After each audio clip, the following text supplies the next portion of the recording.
अजय केशव जी, मुंबई से। राधे राधे महाराज जी। महाराज जी, बचपन से मैं प्रभु हनुमान जी का भक्त रहा हूँ और कई बार उनके होने का एहसास भी मुझे मिला है। लेकिन जैसे लोग काशी में भगवान शिव जी का स्थान मानते हैं, ये शिव की भूमि है, वृंदावन को राधा कृष्ण की भूमि मानते हैं, उन्हें महसूस करते हैं, वैसे ही हमारे प्रभु राम हनुमान जी का ऐसा कौन सा स्थान है जहाँ उनका राम जी के चरणारविंद। हनुमान जी का स्थान कहाँ है? राम जी के चरणारविंद। पकड़ो, राम जी के चरणारविंद, वही हनुमान जी मिलेंगे। हनुमान जी भगवान श्री राम के चरणों की दास्ता में हर समय विराजमान रहते हैं।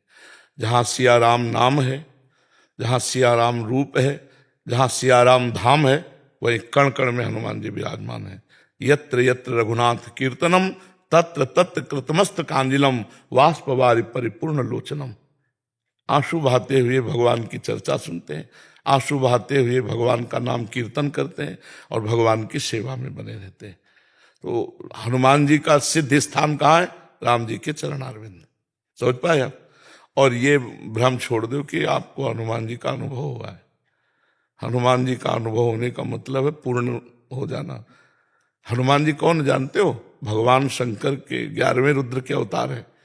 भगवान शंकर जी का जिसको बोध हो जाएगा तो सब कुछ हो गया, उसको रह क्या क्या। ज्ञानिनाम अग्रगण्यम। हनुमान जी का आपको अनुभव हो जाए तो अनुभव करने चलो। ऐसा ना मान लो कि अनुभव हो गया है। कहीं पीतल को सोना मान लोगे तो जौहरी के सामने पैसा नहीं मिलेगा। ऐसे ही हम छोटी मोटी कल्पनाओं को हनुमान जी का साक्षात्कार मान लें तो माया मुक्त नहीं हो जाएंगे। आप समझ पा रहे? हनुमान जी का साक्षात्कार समझते हो? तो ऐसा जैसे आपने कहा 2-4 बार अनुभव हुआ, तो कोई घटनात्मक कल्पनात्मक आपको लाभ मिल गया तो आपको लगा हनुमान जी ने कृपा कर दी, तो वो बात अलग है कि, लेकिन हनुमान जी का अनुभव होना ये बहुत अलग बात है। हनुमान जी का अनुभव बहुत विराट रूप है। हनुमान जी वायुपुत्र भीम भी सह नहीं पाए हनुमान जी के रूप को। जब उन्होंने अपना स्वरूप दर्शन करा, कांप गए, तो हनुमान जी वहीं रुक गए और कहा कि भ्राताश्री आपका कितना रूप है? तो उन्होंने कहा अभी तो मैं खुद अनुमान नहीं बता सकता कि कितना रूप है हनुमान का। अपार बलशाली विराट रूप हनुमान जी है। तो इसलिए नम्रता से दैन्यता से चलो तो उनकी कृपा से भक्ति आनी चाहिए, सुमिरन होना चाहिए, आचरण पवित्र होना चाहिए। ये हमें लाभ मिलना चाहिए कि हमारे आचरण पवित्र हो, हमारे हृदय में भगवत सुमिरन चल रहा है, हम समाज को भगवत स्वरूप मानकर सेवा कर रहे हैं। हमारे चरित्र में यदि सुधार नहीं हुआ तो हम उसे भक्ति नहीं मानते। आचरण सुधारे नहीं गए, चरित्र नहीं सुधरा तो उसे भक्ति नहीं मानते। रावण भी इतना भक्त था कि आज भी अगर अभिषेक होगा भगवान शंकर का तो तांडव गाया जाएगा, तो उसी का लिखा हुआ है, जटाटवी गलत ज्वल प्रवाह पावित स्थले। आप विचार करो, इतना बड़ा विद्वान और उसे पुतले जलाए जाते हैं, क्यों? चरित्रहीन होने के कारण। उत्तम कुल पुलस्त करनाती। कोई साधारण कुल में थोड़ी जन्मा, राक्षस कुल में थोड़ी जन्मा है।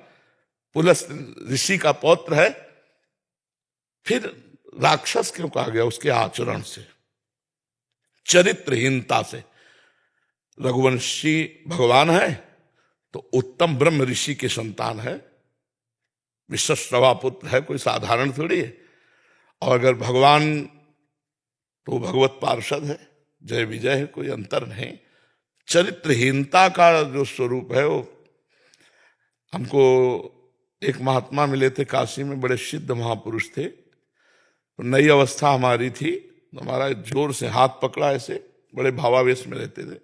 अब हमें अंग्रेजी आती नहीं, तो उन्होंने कहा था कि बाद में हिंदी का संत जो गए थे उन्होंने बताया था, वो ऐसे कुछ बोल रहे थे, गुड करेक्टर ऐसे कह रहे थे, जिसका चरित्र सही है वही ठीक है, और जो चरित्रहीन हो, कोई भी हो, कुछ भी हो, हम उसे नहीं मानते। तो ये महापुरुषों की बात, ये अपने धर्म की बात, ये अपने शास्त्र की बात।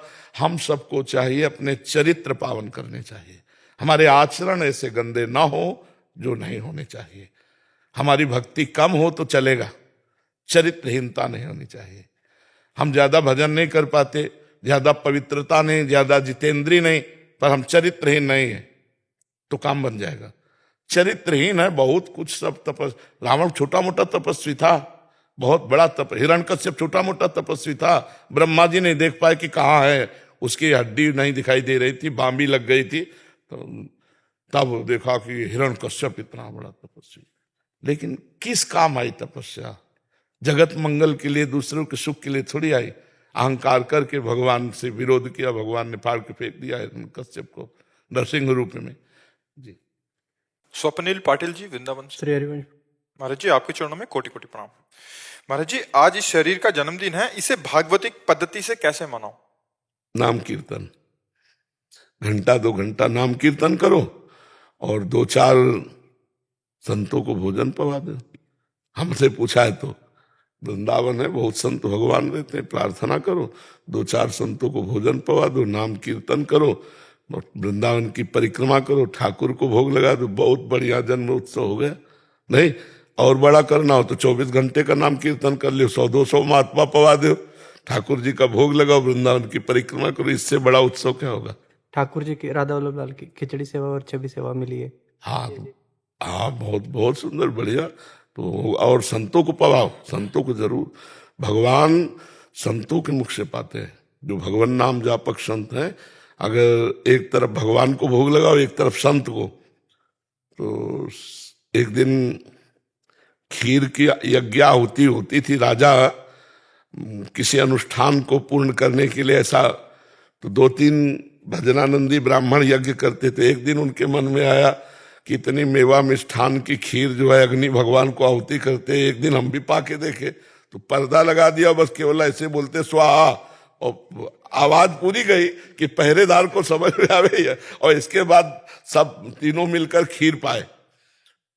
तो भगवान प्रसन्न हो गए और स्वप्न में राजा को कहा कि आज जैसी यज्ञ हुई ऐसी तुम्हारे यहाँ कभी यज्ञ नहीं हुई, और मैं आज वाली यज्ञ से प्रसन्न हूं। तो वो आए राजा और चरणों में गिरे, बोले महाराज आज जैसी यज्ञ की तो भगवान प्रसन्न हो गए, रोज ऐसी यज्ञ क्यों नहीं करते थे? तो उनका कोई शिकायत कर दिया क्या? उपहास तो नहीं कर रहा। बोले महाराज आज तो यज्ञ की ही नहीं। बोले तो? बोले आज तो हमने पाया है। उस दिन से उन्होंने अग्नि में आहुति दिवाना बंद करवा दिया और संतों को पवाने लगे। तो भगवान श्री मुख से जो पाते हैं वो संतों के। तो अगर ठाकुर जी का भोग लगा और 1-2-4 संतों को पवा दें और नाम कीर्तन करें, वृंदावन की परिक्रमा करें, यही बहुत बढ़िया उत्सव है। तो कलयुग में सच्चे संतों की पहचान ही कैसे करें? भगवान से प्रार्थना करो, सच्चा तो होगा ही, ऐसा तो नहीं है सृष्टि। भगवान से प्रार्थना करो, वही मिला देंगे। वो तुमको भी जानते हो, सच्चे संतों को भी जानते हैं। ऐसा तो है नहीं कि सच्चे संत ना हो। तो हम सच्चे संतों के जानने के लिए अनंत भगवान से प्रार्थना करें।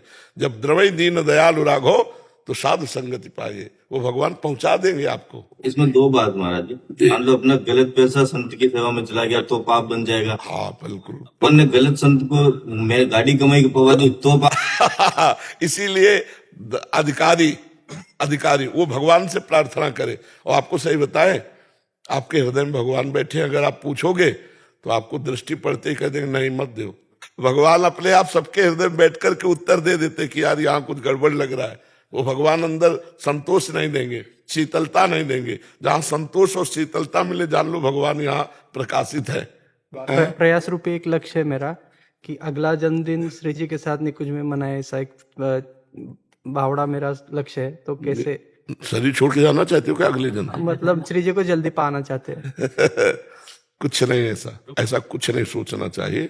अपने को जितने दिन प्रभु इस भूमंडल में रखे, खूब डट के सेवा करनी, नाम कीर्तन करना, दूसरों को उपकार करना।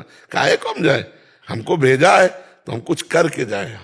निकुंज में जब आपको बुलाना हो तब बुला लेना, नहीं हमें जो सेवा दी है उसे रात दिन हम आपकी सेवा मानकर करेंगे। हमको ऐसे जीना है यहाँ। हमें प्रभु ने भेजा है तो ऐसे भेजा है क्या? हम यहाँ कुछ करके जाएं, दूसरों को सुख दे के जाएं, कि कोई हमारी याद करे, ऐसा हम करके जाए। हमको निकुंज जाने की जल्दी नहीं है। हमको जल्दी है कि शरीर छूटने के पहले हम ऐसा कुछ करें जिससे हम हजारों का मंगल, हजारों का कल्याण, हजारों की याददाश्त बने। तब तो हमारा आना सफल हुआ। सुअर कुत्ता की तरह जन्म हुआ, मर गए, इससे मतलब क्या रहा? डॉक्टर अंजन कपूर जी, हिमाचल। राधा वल्लभ श्री हरिवंश। महाराज जी, आपके चरणों में कोटि कोटि प्रणाम। महाराज जी, आपकी शरणागति से व राधा नाम कृपा से जीवन में असीम परिवर्तन आया है, वह जीवन जीने की एक नई दिशा मिली है। गुरुदेव, मैं एक आयुर्वेदिक चिकित्सक हूं व मुख्यतः किडनी फेलियर्स और डायलिसिस पेशेंट्स को भी देखता हूं। गुरुजी, किडनी मरीज, डायलिसिस मरीज इस बीमारी से मानसिक रूप, शारीरिक रूप और आर्थिक रूप से बहुत कमजोर हो जाते हैं। हमने उदाहरण के तौर पर आपकी प्रतिमा क्लिनिक पर विराजमान भी की है। कोई मरीज जब बीमारी से परेशान हो तब उसको आपका उदाहरण देते हैं और मोटिवेट करते हैं और राधा नाम जप करने का प्रेरणा भी देते हैं। महाराज जी, आपके श्री मुख से कृपया किडनी मरीजों को संदेश दें जिससे उनको मानसिक शारीरिक शक्ति मिल सके। महाराज, सबसे पहली बात यह है कि जहां हम ये स्वीकार करते हैं कि हम मरीज हैं, सबसे पहला निगेटिव भाव ये हमारे जीवन को नष्ट करने वाला होता है। हमने आज तक अपने को स्वीकार ही नहीं किया कि मैं किडनी मरीज हूं। अगर स्वीकार कर लें तो हम बिस्तर से ना उठ पाए। हमारी जो दिनचर्या है, रात्रि के उठना और पूरा सब, ऐसे हम अपने को मरीज नहीं स्वीकार, तो मरीज तो है ही शरीर, पर हमने स्वीकार नहीं किया। तो उससे क्या हो गया कि हमारे अंदर एक प्रसन्नता रहती है। पहली बात, किसी भी मरीज को अपने में मर्ज नहीं देखना चाहिए। शरीर रोगी है, आप अविनाशी भगवान के बच्चा हो, तुम्हारे ऊपर कोई रोग नहीं। हम उस रोग को स्वीकार करते हैं अपने ऊपर, तब अप डाउन हो जाते हैं। और दूसरी बात यह है, जब एक दवा में इतनी सामर्थ्य है कि यहां लगा दी जाए, शून्य कर दी जाए, तो यहां ऑपरेशन होता है, हम देख रहे हैं पर हमें कष्ट नहीं है। तो क्या भगवान नाम में इतनी सामर्थ्य नहीं कि हमारी किडनी फेल है और ये मैं देख रहा हूं पर आनंदित हूं? विचार करना। धन्वंतरी जी ने समस्त आयुर्वेद को शोध करके ये निकाला कि अच्युत गोविंद नाम में जो औषधि पावर है वो किसी औषधि में नहीं है। जो रोग निवारण की सामर्थ्य भगवान के नाम में है वो और किसी औषधि में नहीं है। तो हम नाम जप करें और विचार करें कि नाम, देखो तुम्हारे सामने बैठे हम, डायलिसिस होता है और ये किडनी ऐसी बुरी तरह से खराब है, पोलिसिस्ट किडनी, 6-6 इंच 9-9 इंच उसका आकार बढ़ जाता है। तो पीड़ा भी तो होती है ना, जो काम उसका होता है वो नहीं होता। तो अगर आप अपने में उत्साह रखोगे तो रोग आपको परास्त नहीं कर पाएगा। तीसरी बात यह है कि जब हमारा शरीर रोग युक्त हो चुका है तो हमको अपने दिमाग में बैठा लेना, मरना एक बार ही है, 100 बार नहीं। स्वस्थ पुरुष भी मरेगा और जिसकी किडनी फेल वो भी मरेगा, लेकिन वो टाइम पहले से निश्चित है कि कब मरेगा। तो हम आज क्यों मरे, उसका चिंतन करके आज क्यों मरे। बोले डायलिसिस बहुत कमजोरी करता है। हम आपको कहते हैं हमारे अंदर भी वो आता है। अब जैसे आज डायलिसिस है, डायलिसिस होने के बाद हमें 2 लोग पकड़ के आते हैं, लेकिन 10 मिनट केवल हमको आके बैठाला, 10 मिनट में हम अपने चिंतन में आए, घाटो छोड़ो और टहला फिरा, शौच स्नान अपनी दिनचर्या में लग गए। हमको ये बर्दाश्त नहीं होता कि मैं बीमार हूं। ये अगर हम बर्दाश्त करने कि मैं बीमार हूं, ये स्वीकार करके, तो हम आज ही डाउन हो जाए। आपको हम अपना रहस्य बता रहे हैं। हम पहली बात स्वीकार नहीं किए आज तक कि हम किडनी फेलियर है। हम जैसे सुबह उठते हैं तो हमें ये ध्यान नहीं आता मैं किडनी फेलियर हूं। हमारी दिनचर्या चलती गई। ध्यान तब आता है जब कहेंगे दवा लेना है, अच्छा लाओ दवा, चलो आज डायलिसिस, चलो कर लो। या कोई विशेष पीड़ा हुई तो हाँ ठीक है वो फेल। ऐसा पहला, हम बीमारी को स्वीकार ना करें होते हुए भी। दूसरा, हम ये विश्वास करें कि जब एक शून्य की सुई लगा देने पर हम अंग को चीर फाड़ देखते रहते लेकिन कष्ट नहीं होता। तो ये सामर्थ्य जो भगवान की तरफ से आई इसमें दवा में, वो नाम में बहुत बड़ी सामर्थ्य है। राधा नाम में हम नाम जप करें और प्रसन्न मुद्रा में रहें, मरने का भय त्याग दें, क्योंकि मृत्यु एक बार होगी, वो सबकी होगी, मेरी नहीं, सबकी होगी और सबको कष्ट है। कोई मानसिक जल रहा है डिप्रेशन में, कोई शारीरिक दंड भोग रहा है, तो हमको उत्साह संपन्न रहना है, हमको डाउन नहीं होना है। अगर हम भगवान के भरोसे हैं तो अर्थ संबंधी चिंता नहीं करनी चाहिए, क्योंकि तुम्हारे पास कुछ तो होगा। मेरे पास कुछ नहीं था, तब मैं निराश नहीं हुआ। तो आज भगवान को लगा कि इसको जरूरत है तो व्यवस्था कर दी उन्होंने। नहीं कि हमने कहा नहीं किसी से, अपने आप व्यवस्था है। देनहार कोई और है, देत रहे दिन रहन। तो आप कह दोगे आप बाबा जी, तो हम वही बाबा जी हैं जिसको खाने को नहीं मिलता था, जिसके दवा के पैसे नहीं थे, लेकिन भगवान के भरोसे हैं। तो तुम क्या भगवान के भरोसे नहीं हो सकते? कई जगह ऐसी व्यवस्था देखी गई कि डायलिसिस फ्री होता है, नहीं होता। भगवान संयोग बना देंगे। अर्थ से आप परेशान मत हो, रोग से आप निराश मत हो, तो आप उत्साह संपन्न रहेंगे। मतलब जैसे हम प्रसन्न मुद्रा में हैं,